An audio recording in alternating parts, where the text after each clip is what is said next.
أنا سلمى، وأختي اسمها فاطمة. أختي ماتت في البيت المهجور.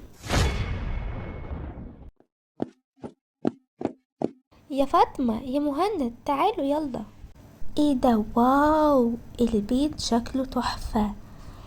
بيت ايه اللي شكله تحفة؟ ده شكله وحش قوي. عندك حق والله العظيم يا مهند، شكل مريب. مالك يا سلمى انتي ومهند كده؟ على فكرة البيت شكله جميل جدا. اه يا اختي، ما انتي مغرمة بالافلام الرعب والحاجات دي. المهم احنا اشتريناه وخلاص، لازم ندخل دلوقتي وما تخافوش. هو الراجل قال لي انه مفيهوش اي حاجة.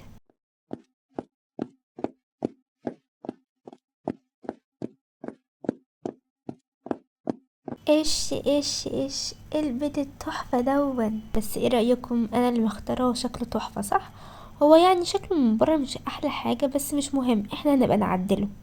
مش مهم دلوقتي، انا عايزة اروح انام فين اوضتي؟ ايوه انت على طول كده يا مهند، همك على النوم بس. نوم واكل. ماشي يا مهند، تعالى بقى اوريك بقى اوضتك فين. اهي يا عم بقى اوضتك، ايه رأيك فيها؟ حلوة قوي يا سلمى. انا هنام بقى شوية. بعدها جه علينا الليل، وكانت اسوأ ليلة نمر بيها بحياتنا.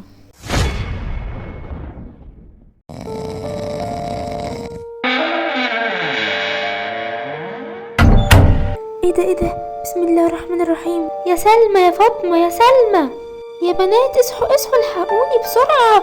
مالك يا مهند في ايه؟ انا كنت مرة واحدة نايم في امان الله، بعد كده لقيت حد بيفتح الباب، كان شكله مخيف جدا، وبعد كده فضلت اناديلكوا وانتوا محدش رد عليا. انت متأكد يا مهند من الكلام دون، ولا احسن بتعمل فينا مقلب وكده؟ والله يا سلمى مش بكذب، هتتعالي انزلي معايا وهوريكي. ايه ده يا مهند؟ ايه ده؟ ايه السلم الغريب ده؟ والله ما اعرف يا اختي، انا عايزه امشي من هنا، انا خايف، مش انا بقولك؟ ايوه عندك حق. ايه ده؟ امال فين فاطمه؟